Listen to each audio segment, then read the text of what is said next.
What's going on, Ape Nation? It is Sunday, September 26th, 2021, and I tried to get back to everybody's comments this morning. I hope if you left a comment in the last couple of videos, you got answered, or at least I acknowledged your comment or question. A few of you brought up the OCC ruling, and I pulled it up. I'm going to elaborate more on it on tomorrow's video, but basically what I'll tell you is right now, this seems very fuddy to me.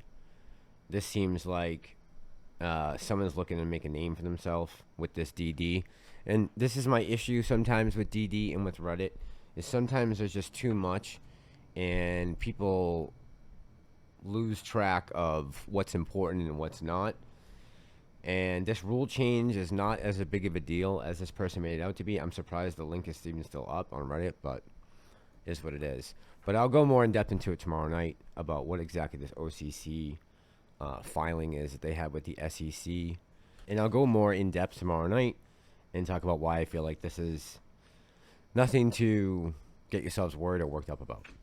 But in tonight's video, I'm going to break down some footage and pictures that came out earlier this week, and the government has got involved, and politicians have come out and said that there will be punishment, enough punishment to go around. And I want to break down the videos and see exactly what is actually going on and what I'm being told is going on, and see if there's a difference. I don't think I'm the first person in history to put misinformation on YouTube, and the mainstream media seems to be doing a good enough job of it on their own. But in tonight's video, we're going to talk about how something as beautiful as this can be turned to something as non-essential as this. But before we get too far ahead of ourselves, cue the speeder.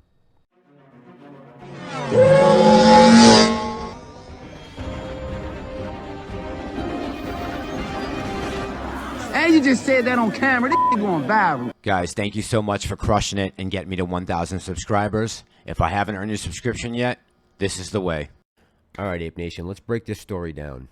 In case you're unaware, this darling of the media is Joy Reid. She's an on-air personality for MSNBC. And on September 20th, they produced their show at night called The Readout.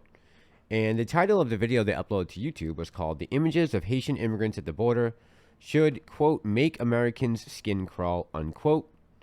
And as of right now, if we look at the dislike to like button, it is getting ratioed to hell about 4-1. But don't let me tell you anymore. Roll the film. Okay, I want to show you some unbelievable images shot near Del Rio, Texas. This video from over the weekend shows a horse patrol for U.S. Customs and Border Protection trying to corral human beings like cattle, chasing after Haitian migrants trying to cross back into the United States. These horrifying images seem far more reminiscent of the Fugitive Slave Acts of the 1790s and 1850 and not 2021.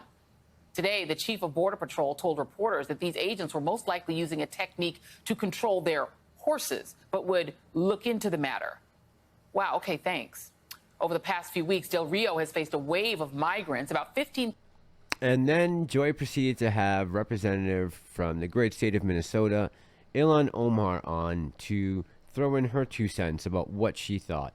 And guess what Ilhan Omar is going to say about the Border Patrol? Take a wild guess.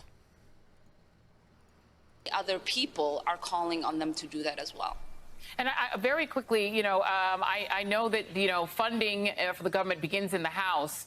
Should we be looking at the budget of Department of Homeland Security? Because I was not aware that whips, which come from the slavery era, were part of the package that we issue to any sort of law enforcement or government-sanctioned personnel. Were you aware that that was being issued to people, that people had that kind of equipment on them that they could use on humans? I was not, and I am quite appalled.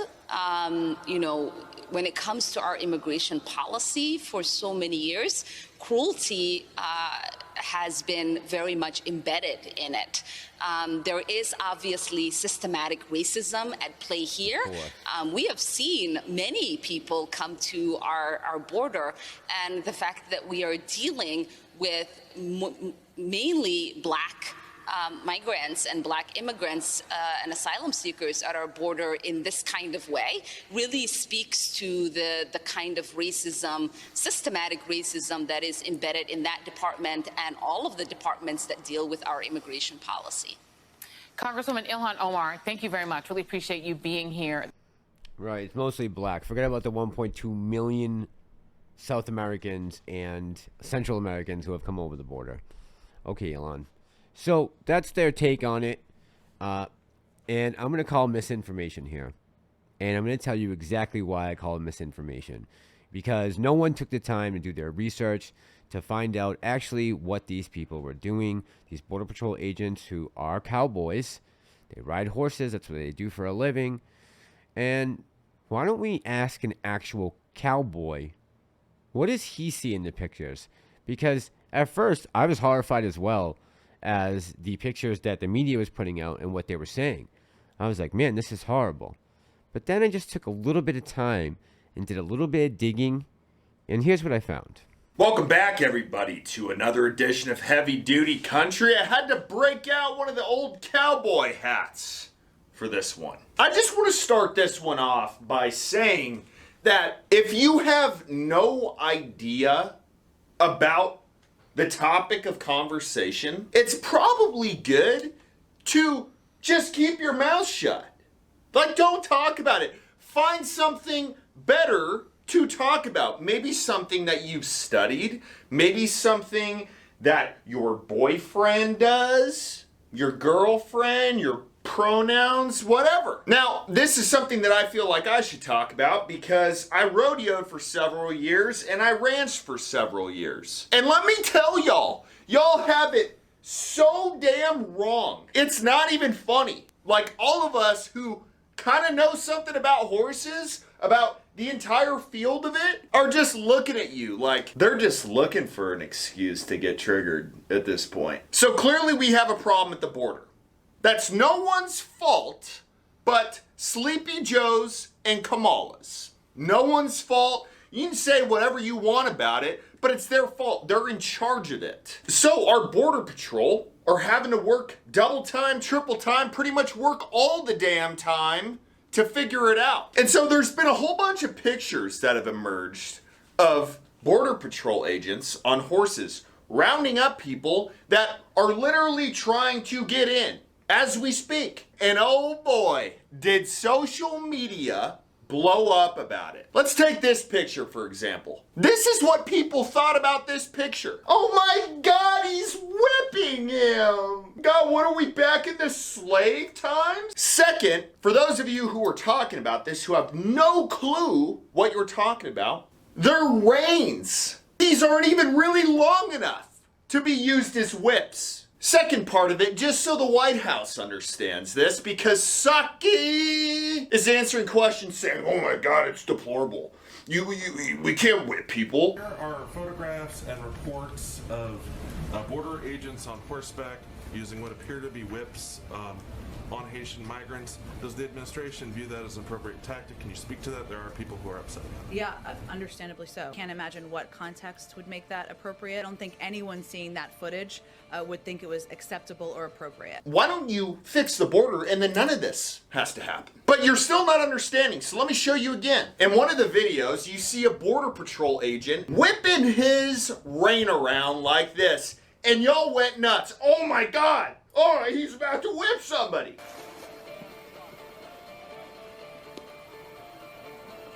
Horses are prey animals, so they move away from pressure. You're really not even supposed to use these that much to steer a horse, but sometimes if a horse hasn't been ridden a long time, if it's green, meaning it wasn't taught a lot of stuff, sometimes it needs that little extra boost. That little extra, hey, I'm on top of you, I'm making the calls, pay attention. So, if your spur in its side isn't working, you can put something next to its head that's moving, that causes more pressure, and basically says, hey, wake up, I got my foot and my spur in your side, I want you to go left. That's why he did that. They're not usually doing this at the border, so they're probably a little out of practice. by how screwed up it is right now. All right.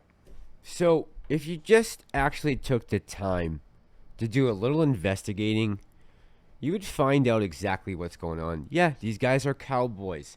They've probably been riding horses since they were little kids. And there are certain things that the average American probably doesn't understand about horseback riding and the way to control horses. I'm not going to say I have a lot of experience in this, but I have ridden horses more than a couple times. And you know what? They're extremely powerful animals. They have a mind of their own, and you need to be in control. A lot of people say that horses can even smell fear or sense fear off of humans, and they will toy with you if they feel like you're not in control of your own situation. How can you control them? So they need cowboys and especially Border Patrol agents who are facing a wave of migrants coming out of the Rio Grande River. That might be abnormal for these horses, because let me show you where these horses come from, because no one wanted to do that investigation. So let's take a look at where does Border Patrol get these horses from. Well, turns out I found this article, and it's from 2017. The article is written by a blog called Horse Nation. It says, one of the few jobs in the United States that truly requires horses, U.S. Border Patrol's horseback units make use of mustangs gathered from the range and started in the prison programs. So BLM, not what you think, the Bureau of Land Management, they round up horses all year round. They try to keep them off federal land. They don't want them eating all of the wild plants that are on the range. They think they're destructive. And a lot of times they're rounded up and killed. Now, here is one of the few good programs that both the prison system and the Border Patrol is taking advantage of. They are using these wild mustangs. They are corralling them and then training them to be rideable horses that they can use in the Border Patrol program. And so the article reads, Border Patrol acquires its mustangs through the Wild Horse Inmate Program, which operates out of several state prison facilities around the country. Inmates, most without any horse experience, gentle wild mustangs out of the holding facilities and start them under the saddle before the horse is available for adoption. A gentled, started mustang is often much more likely to find an adopted home, as starting a wild horse themselves is intimidating or impossible for many would-be adopters. The benefits to participating inmates are less tangible, but equally important. The healing power of horses is well known to all, but its effects on the individuals often imprisoned for violent crimes is particularly impressive. And I'm not going to go into what those effects are, but basically, this is a program that has been saving horses, wild horses that are overpopulated parts of the greater Midwest, and using them to help rehabilitate prisoners and then sent to the Border Patrol to work on enforcing the borders. And because of this, what's happened? Because the media wants to lie outright about what the pictures were showing, U.S. suspends use of mounted Border Patrol units in Del Rio, Texas.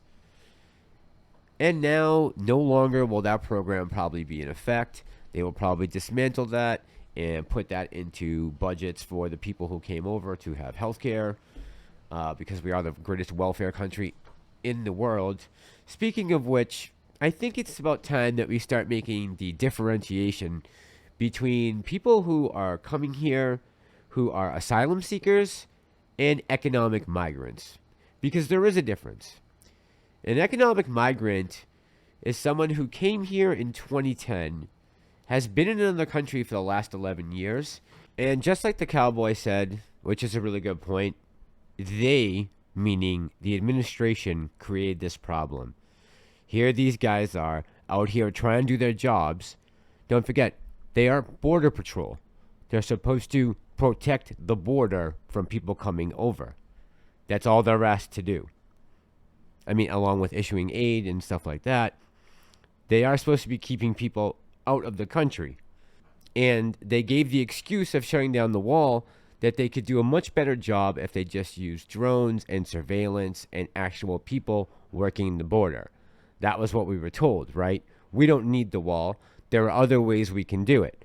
Well, here's what ends up happening when you don't have a wall. You have human beings on horseback trying to stop illegals from coming into the country. And don't forget, this is something that Joe Biden encouraged back in 2019. During a 2019 Democratic presidential primary debate, President Biden said that the United States is a country that tells people struggling under oppression or poor conditions, you should come, as he argued for a more open asylum policy.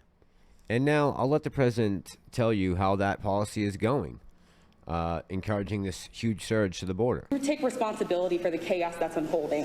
Of course I take responsibility. I'm president, but it was horrible what to see, as you saw.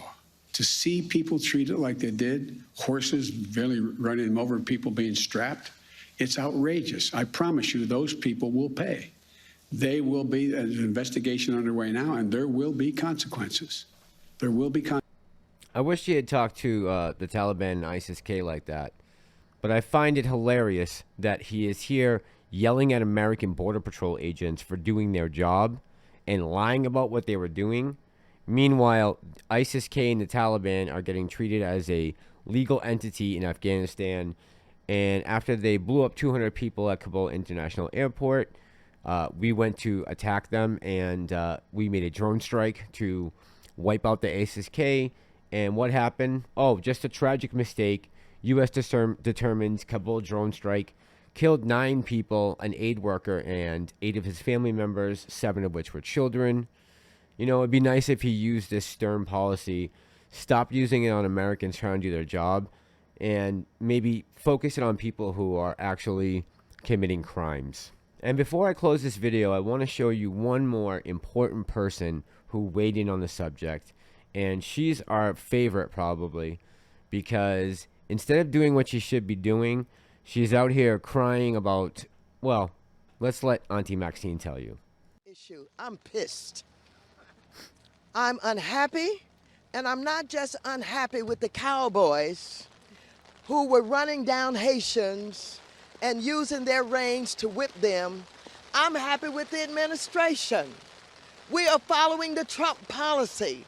He is the one that does not follow the Constitution and would not allow those seeking refuge to be able to petition to get into the country.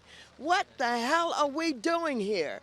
What we witnessed takes us back hundreds of years. What we witnessed was worse than what we witnessed in slavery.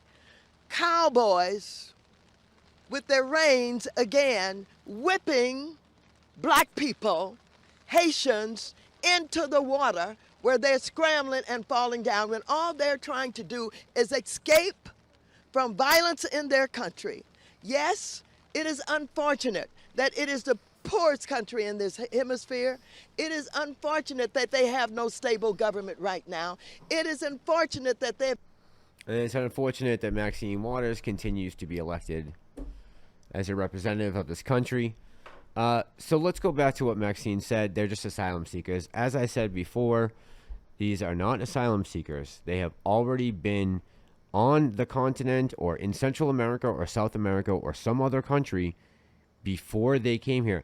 The earthquake that happened a couple months ago, these are not the same people. These people came here after 2010, as Joy Reid pointed out. They had already received asylum in other countries. They are not seeking asylum. They are not coming from a brutal regime. They are not coming from an economic disaster. They are not coming from something as terrible as an earthquake. They are coming here as economic migrants. They are seeking the welfare system of the United States because there is no better one in the world. But Maxime wants to tell you that this cowboys is worse than slavery. And if you're asking, you know, Master Lorian, why did you wait till the end and why did you include Maxine? Well, because some of you might recognize Maxine. And if you're saying, how do I know Maxine Waters? Well, let me show you and remind you. So, this hearing is entitled Game Stopped. Who wins and loses when short sellers, social media, and retail investors collide. I now recognize myself for 3 minutes to give an opening statement. Good afternoon. That's right. Maxine Waters is the current chairwoman of the House Committee on Financial Services. She was one of the lead people who are interviewing Vlad and Robinhood and Ken Griffin from Citadel about the GameStop squeeze back in January, and why I say, and I said this last week about distractions, this is all a distraction. Because as long as we're talking about this, we aren't talking about the corruption on Wall Street. If they can make us believe that the real problem here is white supremacy on the border with Border Patrol agents, which most of them are Latino Americans by this time. They're third or fourth generation, either Mexican or from a different country in Central America. Basically, what people would say are minorities that are protecting the U.S. border. Maxine Waters is down there riling people up, saying this is worse than slavery. It's all just a distraction, guys. Again, as long as we're focusing on this, we're not focusing on this. Which is more important? I would say they're both important. And I feel terrible for the Haitian people who are dealing with all of these struggles that they're going through. I can't even imagine what that journey would have been like, trying to get from South America to the Rio Grande. But it doesn't make it right. And it doesn't mean we have to criminalize and villainize the Border Patrol agents who are just your everyday Americans out there trying to do their jobs. I think it's wrong, and I think the media continues to spur this racial hatred because it keeps us like this. And as long as we keep doing this, we're not going to do this. And let me just say this to be clear. I think the optics on this are horrible. It looks awful, but it doesn't give anyone the right to lie. And if they had just taken the time to ask the photographer what he had seen, the actual guy who took the pictures, El Paso News picked up this story. It's from 2 days ago, and they interviewed the photographer. And of course, what did he say? "I never seen them whip anyone," Rajde said.